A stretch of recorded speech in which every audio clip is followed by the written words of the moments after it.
ಹರೇ ಶ್ರೀನಿವಾಸ. ಎಲ್ರಿಗೂ ನಮಸ್ಕಾರ ಸ್ನೇಹಿತರೆ.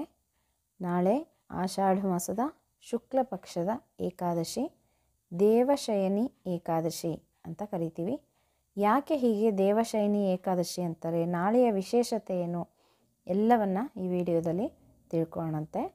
ನಾಳೆ ದೇವಶಯನಿ ಏಕಾದಶಿ ಅಂತಲೂ ಕರೀತಾರೆ, ಪದ್ಮ ಏಕಾದಶಿ ಅಂತಲೂ ಕರೀತಾರೆ, ಮತ್ತು ಪ್ರಥಮ ಏಕಾದಶಿ ಅಂತ ಕರೀತಾರೆ. ಹೀಗೆ ಬೇರೆ ಬೇರೆ ಹೆಸರುಗಳಿಂದ ನಾಳೆ ಏಕಾದಶಿಯನ್ನು ಕರೀಲಾಗುತ್ತೆ. ಇದರ ಮಹತ್ವ ಏನು ಅಂತ ನಾವು ತಿಳ್ಕೊಳ್ಳೋದಾದರೆ, ಪ್ರತಿಯೊಂದು ಏಕಾದಶಿಯ ಬಗ್ಗೆ ಹೇಳೋದು ಒಂದೇ ವಿಷಯನೇ. ಏಕಾದಶಿ ಎಲ್ಲ ಪಾಪಗಳನ್ನು ಕಳೆಯುತ್ತೆ ಮತ್ತು ಪುಣ್ಯ ಸಂಪಾದನೆಯನ್ನು ಮಾಡ್ಕೊಳ್ಳೋದಕ್ಕೆ ನಮಗೆ ಒಂದು ಅವಕಾಶ ಇದೆ. ಅದಕ್ಕೋಸ್ಕರ ಏಕಾದಶಿ ವ್ರತವನ್ನು ನಾವು ಆಚರಣೆ ಮಾಡಬೇಕು ಅಂತ. ಹಾಗೆಯೇ ಈ ಒಂದು ಏಕಾದಶಿಯು ಅಷ್ಟೇ ಎಲ್ಲ ಪಾಪಗಳನ್ನು ಕಳ್ಕೊಂಡು ಪುಣ್ಯ ಸಂಪಾದನೆಗಾಗಿ ಮಾಡ್ತಕ್ಕಂತಹ ಏಕಾದಶಿ. ಇನ್ನು ಪುರಾಣಗಳ ಪ್ರಕಾರ ಈ ಏಕಾದಶಿಯ ಮಹತ್ವವನ್ನು ತಿಳ್ಕೊಳ್ಳೋದಾದರೆ, ಪದ್ಮಪುರಾಣದ ಪ್ರಕಾರ ಹಿಂದೆ ಭಗವಂತ ವಾಮನನಾಗಿ ಬಂದ್ಬಿಟ್ಟು ಬಲಿಚಕ್ರವರ್ತಿ ಹತ್ರ ದಾನವನ್ನು ಬೇಡ್ತಾನೆ. ಆವಾಗ ಬಲಿಚಕ್ರವರ್ತಿ ದಾನವನ್ನು ಕೊಟ್ಟ ಕೂಡಲೇ ಪುಟ್ಟ ವಾಮನನಾಗಿದ್ದಂತಹ ಭಗವಂತ ತ್ರಿವಿಕ್ರಮನಾಗಿ ಬೆಳೆದು ನಿಲ್ತಾನೆ. ಆಗ ತ್ರಿವಿಕ್ರಮನಾಗಿ ಎಲ್ಲ ಕಡೆ ವ್ಯಾಪಿಸ್ಕೊಳ್ತಾನೆ ಭಗವಂತ. ಇಂತಹ ಒಂದು ಭಗವಂತನ ಕ್ಷೀರಸಾಗರದಲ್ಲಿ, ಅಂದರೆ ಹಾಲಿನ ಒಂದು ಸಮುದ್ರದಲ್ಲಿ ಮಲಗುವಂತಹ ಭಗವಂತ ತಾನು ಕಣ್ಣು ಮುಚ್ತಾನೆ ಅಂತ ಹೇಳಲಾಗುತ್ತೆ ಈ ಒಂದು ದೇವಶಯನಿ ಏಕಾದಶಿ ದಿವಸ. ಯಾಕೆ ಅಂತಂದರೆ, ದಕ್ಷಿಣಾಯಣ ಬರ್ತಾ ಇದೆ. ಇವತ್ತು 12 ಗಂಟೆ ನಂತರ ದಕ್ಷಿಣಾಯಣ ಆರಂಭ ಆಗ್ತಾ ಇದೆ. ಈ ಒಂದು 6 ತಿಂಗಳು ದಕ್ಷಿಣಾಯಣ ಪುಣ್ಯಕಾಲವನ್ನು ನಾವು ಆಚರಣೆಯನ್ನು ಮಾಡ್ತೀವಿ. ಅಂದರೆ ಸಂಕಲ್ಪದಲ್ಲೆಲ್ಲ ದಕ್ಷಿಣಾಯಣ ಅಂತಲೇ ಹೇಳ್ಕೋಬೇಕು. ಹಾಗಾಗಿ ದಕ್ಷಿಣಾಯಣ ಅಂತಂದರೆ ದೇವತೆಗಳಿಗೆಲ್ಲ ರಾತ್ರಿ, ಉತ್ತರಾಯಣ ಅಂತಂದರೆ ದೇವತೆಗಳಿಗೆಲ್ಲ ಹಗಲು. ಹಾಗಾಗಿ ಎಲ್ಲ ದೇವತೆಗಳಿಗೋಸ್ಕರ ಭಗವಂತ ತಾನು ನಿದ್ರೆಗೆ ಹೋಗ್ತಾನೆ, ಕಣ್ಣನ್ನು ಮುಚ್ಚುತ್ತಾನೆ ಅಂತ ಪುರಾಣಗಳಲ್ಲಿ ತಿಳಿಸ್ಕೊಡ್ತಾರೆ. ಮತ್ತು ಅದಕ್ಕೋಸ್ಕರ ಶಯನಿ ಏಕಾದಶಿ ಅಂತ ಕರೆಯೋದು ನಾಳೆ ಏಕಾದಶಿನ. ಅಂದರೆ ನಿಮ್ಮ ಹಾಗೆಲ್ಲ ಕಣ್ಣು ಮುಚ್ಚಿ ಮಲ್ಕೊತಾನೆ, ದೇಹದ ಮೇಲೆ ಎಚ್ಚರನೇ ಇಲ್ಲದೆ ನಾವು ಮಲಗಿರ್ತೀವಲ್ವ, ಅಂದರೆ ಅದಕ್ಕೋಸ್ಕರ ರಾತ್ರಿ ಶವದ ರೀತಿ ನಾವು ಮಲಗಿರ್ತೀವಂತೆ. ಯಾಕಂದರೆ ಮೈ ಮೇಲೆ ಎಚ್ಚರ ಇರೋದಿಲ್ಲ ನಮಗೆ ಆವಾಗ ಏನಾಗ್ತಾ ಇದೆ ಅಂತ. ಆ ಥರ ನಾವು ಶವವಾಗಿ ಮಲಗಿ ಬೆಳಗ್ಗೆ ಎದ್ದೇಳೋದು. ಅದಕ್ಕೋಸ್ಕರ ಬೆಳಗ್ಗೆ ಎದ್ದ ತಕ್ಷಣ ನಾವು ಮನೆಯೆಲ್ಲ ಕಸವನ್ನು ಗೂಡಿಸಿ ಸಾರಿಸಿ ಮಾಡೋದು. ಯಾಕೆ ಅಂತಂದರೆ ರಾತ್ರಿ ಇಡೀ ನಾವು ಶವವಾಗಿ ಮಲಗಿರ್ತೀವಿ, ಬೆಳಗ್ಗೆ ನಾವು ಆ ಜಾಗವನ್ನು ಶುದ್ಧಿ ಮಾಡಿ ಪೂಜೆ ಪುನಸ್ಕಾರಗಳನ್ನ ಮಾಡಬೇಕು ಅಂತ. ಅದಕ್ಕೋಸ್ಕರ ಹಾಗೆಯೇ ದೇವರು ನಮ್ಮ ಥರ ಮೈ ಮೇಲೆ ಎಚ್ಚರ ಇಲ್ಲದೆ ಮಲ್ಕೊತಾನೆ ಅಂತಲ್ಲ ಅರ್ಥ. ಜಗತ್ತಿಗೋಸ್ಕರ ಭಗವಂತ ಇದನ್ನು ಮಾಡ್ತಾನೆ ಅಂತ ಹೇಳಲಾಗುತ್ತೆ. ಹೀಗಾಗಿ ನಾವು ಈ ಒಂದು ಪರ್ವಕಾಲವನ್ನು ಸಾಧನೆಯನ್ನು ಮಾಡ್ಕೋಬೇಕು. ಏನು ಸಾಧನೆ ಮಾಡ್ಕೋಬೇಕು? ಅತ್ಯಂತ ಯೋಗ್ಯವಾದಂತಹ ಕಾಲ ಇದು ಅಂತ ಹೇಳ್ತಾರೆ. ಈ ಒಂದು 4 ತಿಂಗಳು ಚಾತುರ್ಮಾಸದಲ್ಲಿ ಬೇರೆ ಬೇರೆ ಆದಂತಹ ಪೂಜೆಗಳು ಪುನಸ್ಕಾರಗಳು, ಆಮೇಲೆ ರಂಗೋಲಿಗಳು ಹಾಕೋದು, ಈಗೆಲ್ಲ ನೀವಾಗಲೇ ತಿಳ್ಕೊಂಡಿದ್ದೀರ ಎಲ್ಲದ್ರ ಬಗ್ಗೆನೂ. ಆಮೇಲೆ ಹತ್ತಿ ಬತ್ತಿಗಳನ್ನು ಮಾಡಿ ದಾನವಾಗಿ ಕೊಡೋದು. ಈ ಥರ ನಮ್ಗೆ ಯಾವುದು ಮಾಡೋಕ್ಕಾಗ್ತಾ ಇಲ್ಲ, ದಾನ ಧರ್ಮಗಳು ಮಾಡೋಕ್ಕಾಗ್ತಾ ಇಲ್ಲ ಅನ್ನೋರು ದಯವಿಟ್ಟು ಬೇಜಾರು ಮಾಡ್ಕೋಬೇಡಿ. ನಿಮ್ಗೆ ಏನು ಸಾಧ್ಯವಾಗುತ್ತೋ, ಎಷ್ಟು ಸಾಧ್ಯವಾಗುತ್ತೋ, ಕೊನೆಗೆ ಏನೂ ಆಗ್ತಾ ಇಲ್ಲ ನಮಗೆ ಅಂದರೆ ಒಂದೆರಡು ಶಂಖ ಚಕ್ರ ಪದ್ಮವನ್ನು ಹಾಕಿ ಆದರೂ ನಾವು ಭಗವಂತನ ನಾಮಸ್ಮರಣೆಯನ್ನು ಮಾಡಬೇಕು. ಇಲ್ಲ ಅಂತಂದರೆ ನಮಗೆ ಬರ್ತಕ್ಕಂತಹ ಸ್ತೋತ್ರಗಳನ್ನು ಪಾರಾಯಣ ಮಾಡೋದು. ಪ್ರತಿನಿತ್ಯ ಈ ಒಂದು ಚಾತುರ್ಮಾಸದಲ್ಲಿ ಶ್ರೀಮನ್ನಾರಾಯಣನ ಹೆಸರನ್ನು ಉಚ್ಚಾರಣೆ ಮಾಡೋದು. ನಾರಾಯಣ ನಾರಾಯಣ ನಾರಾಯಣ ಅಂತ ಹೇಳ್ತಾ ಇರೋದು, ಅಥವಾ ಭಗವಂತನ ಯಾವುದೇ ಒಂದು ಹೆಸರನ್ನು ಹೇಳ್ತಾ ಇರೋದು, ಅಥವಾ ನಾಮಸ್ಮರಣೆಯನ್ನು ಮಾಡೋದು. ಭಗವಂತನ ಸ್ತೋತ್ರಗಳನ್ನು ಇಷ್ಟು ಬಾರಿ ಹೇಳ್ತೀನಿ ಅಂತ ನಾವು ಸಂಕಲ್ಪ ಮಾಡ್ಕೊಳ್ಳೋದು. ಬೆಳಗ್ಗೆ ಸಾಯಂಕಾಲ ನಾರಾಯಣ ವರ್ಮ ಲಕ್ಷ್ಮೀ ಹೃದಯವನ್ನು ಬೆಳಗ್ಗೆ ಸಾಯಂಕಾಲ ಹೇಳ್ತಾ ಬರೋದು ಈ ಒಂದು ಚಾತುರ್ಮಾಸದಲ್ಲಿ. ಅಥವಾ ಯಾವುದಾದ್ರೂ ಒಂದು ಸ್ತೋತ್ರವನ್ನು ಬೆಳಗ್ಗೆ ಸಾಯಂಕಾಲ ಪಾರಾಯಣ ಮಾಡೋದು. ಬೆಳಗ್ಗೆ ಆಗದೆ ಇದ್ದರೆ ಸಾಯಂಕಾಲನಾದರೂ ಕೈಕಾಲು ತೊಳ್ಕೊಂಡು ದೀಪ ಹಚ್ಚಿ ದೇವ್ರ ಮುಂದೆ ಒಂದು ಕಡೆ ಕೂತ್ಕೊಂಡು ಪಾರಾಯಣ ಮಾಡೋದು. ಆಮೇಲೆ ದೇವರ ಒಂದು ಹಾಡುಗಳನ್ನು, ದೇವರ ನಾಮ ಸಂಕೀರ್ತನೆಯನ್ನು ಹೇಳೋದು. ಈ ಥರ ದೇವರ ನಾಮಗಳನ್ನು ಹೇಳೋದು. ಇದೆಲ್ಲನೂ ಪುಣ್ಯ ಕಾರ್ಯನೇ ಈ ಒಂದು 4 ತಿಂಗಳಲ್ಲಿ. ಇಂಥದ್ದೇ ಮಾಡಬೇಕು ಅಂಥದ್ದೇ ಮಾಡಬೇಕು ಅಂತಿಲ್ಲ. ಯಾಕೆ ಹೇಳ್ತಾ ಇದ್ದೀನಿ ಅಂದರೆ, ಪಾಪ ಒಬ್ಬರು ಕಮೆಂಟ್ ಹಾಕಿದ್ರು, ನನಗೆ ತುಂಬ ಬೇಜಾರು ಮಾಡ್ಕೊಂಡಿದ್ರು. ನನಗೆ ತುಂಬ ಆಸೆ, ನೀವು ಹೇಳಿದ್ದೆಲ್ಲ ದಾನ ಧರ್ಮಗಳನ್ನು ಮಾಡಬೇಕು ಅಂತ. ಅಂದರೆ ಫೈನಾನ್ಷಿಯಲಿ ನಾವು ತುಂಬ ವೀಕ್ ಇದ್ದೀವಿ, ಆಮೇಲೆ ನಮ್ಮ ಯಜಮಾನರು ಯಾವುದಕ್ಕೂ ಸಪೋರ್ಟ್ ಮಾಡಲ್ಲ, ಪೂಜೆ ಪುನಸ್ಕಾರ ಮಾಡ್ತೀನಿ ಅಂತಂದರೂ ಅವರು ನನಗೆ ಸಪೋರ್ಟ್ ಮಾಡೋದಿಲ್ಲ, ಹೀಗಿದ್ದಾಗ ನಾನು ಏನು ಮಾಡಲಿ, ದುಡ್ಡು ಎಲ್ಲಾದರೂ ಇಸ್ಕೊಂಡು ದಾನ ಧರ್ಮಗಳನ್ನು ಮಾಡಲಾ ಅಂತ ಕೇಳಿದರು. ದಯವಿಟ್ಟು ಈ ಥರ ತೊಂದರೆಗಳನ್ನು ತೊಗೋಬೇಡ್ರಿ. ಯಾಕೆ ಅಂತಂದರೆ ನಮಗೆ ದೇವರು ಎಷ್ಟು ಕೊಟ್ಟಿದ್ದಾನೋ ನಾವು ಅಷ್ಟನ್ನು ಮಾಡಬೇಕು ಅಲ್ವಾ. ಈಗ ನಿಮಗೆ ಎಷ್ಟು ಕೊಟ್ಟಿದ್ದಾನೆ, ಕೈ ಕಾಲು ಗಟ್ಟಿ ಕೊಟ್ಟಿದ್ದಾನೆ, ಆಮೇಲೆ ಮಾತು ಕೊಟ್ಟಿದ್ದಾನೆ ಭಗವಂತ, ಉಚ್ಚಾರಣೆಯನ್ನು ಮಾಡ್ತೀರಾ. ಇಷ್ಟೆಲ್ಲ ದೇವರು ನಮಗೆ ಸಹಾಯ ಮಾಡಿದಾಗ, ಉಪಕಾರ ಮಾಡಿದಾಗ ನಾವು ಹಣದ ರೀತಿಯಿಂದನೇ ದೇವರಿಗೆ ಕೊಡಬೇಕು ಅಥವಾ ದಾನ ಧರ್ಮದ ರೀತಿಯಿಂದನೇ ನಮಗೆ ಪುಣ್ಯ ಬರುತ್ತೆ ಅಂತ ಖಂಡಿತ ಇಲ್ಲ ಸ್ನೇಹಿತರೆ. ದಯವಿಟ್ಟು ತಪ್ಪು ತಿಳ್ಕೊಬೇಡ್ರಿ ಯಾರೂ. ಯಾಕೆ ಹೇಳ್ತಾ ಇದ್ದೀನಿ ಅಂದರೆ ಅವ್ರದ್ದು ಕಮೆಂಟ್ ನೋಡಿಬಿಟ್ಟು ನನಗೆ ತುಂಬ ಅಂದರೆ ತುಂಬಾ ಬೇಸರ ಆಯಿತು. ಕೆಲವ್ರ ಮನೆಗಳಲ್ಲಿ ಈ ಥರ ಇರುತ್ತೆ, ಹೆಂಡತಿ ಪೂಜೆ ಪುನಸ್ಕಾರ ದಾನ ಧರ್ಮ ಎಲ್ಲ ಮಾಡ್ತಾ ಇರ್ತಾಳೆ, ಆದರೆ ಗಂಡನಿಗೆ ಇಷ್ಟ ಇರಲ್ಲ, ಅದು ಒಂದು ಕಿರಿಕಿರಿ ಇರುತ್ತೆ. ಇಲ್ಲಾಂದರೆ ಗಂಡ ದಾನ ಧರ್ಮ ಪೂಜೆ ಪುನಸ್ಕಾರ ದೇವರು ದಿಂಡ್ರು ಅಂತ ಇರ್ತಾರೆ, ಹೆಂಡತಿಗೆ ಇಷ್ಟ ಇರಲ್ಲ. ಈ ಥರ ಇರುತ್ತೆ, ಖಂಡಿತ ಇರುತ್ತೆ. ಎಲ್ಲರ ಮನೆಗಳಲ್ಲೂ ಇಬ್ಬರು ಒಟ್ಟಿಗೆ ಸೇರಿ ಮಾಡೋದು ತುಂಬ ಕಡಿಮೆ. ಆ ಥರದವರು ಇರ್ತಾರೆ, ಇಲ್ಲ ಅಂತಲ್ಲ. ಆದರೆ ನಮಗೆ ಯಾವುದು ಭಗವಂತ ನಮಗೆ ಕೊಟ್ಟಿದ್ದಾನೋ, ಏನನ್ನು ನಮಗೆ ಕೊಟ್ಟಿದ್ದಾನೋ ನಾವು ಉಪಯೋಗಿಸ್ಕೋಬೇಕು. ನಾವು ಹೋದ ಜನ್ಮದಲ್ಲಿ ಏನು ಮಾಡಿ ಹುಟ್ಟಿರ್ತೀವೋ ಗೊತ್ತಿಲ್ಲ, ನಾವು ಮಾಡಿದಂಥ ಪಾಪ ಪುಣ್ಯದ ಫಲವಾಗಿ ನಮಗೆ ಈ ಜನ್ಮ ಬಂದಿರುತ್ತೆ.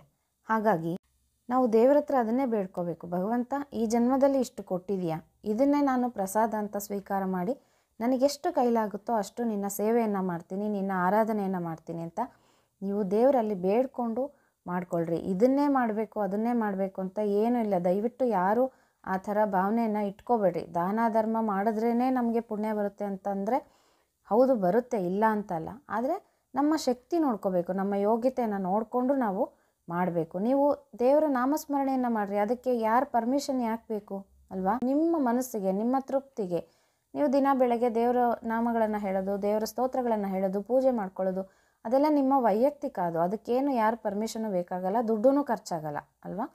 ಅಂಥದ್ದು ದಯವಿಟ್ಟು ಮಾಡಿಕೊಳ್ಳ್ರಿ. ಚಾತುರ್ಮಾಸದಲ್ಲಿ ದೇವರ ಸ್ತೋತ್ರಗಳನ್ನು ನಾನು ತುಂಬ ಸ್ತೋತ್ರಗಳನ್ನು ಹೇಳ್ಕೊಟ್ಟಿದ್ದೀನಿ ಸ್ನೇಹಿತರೆ.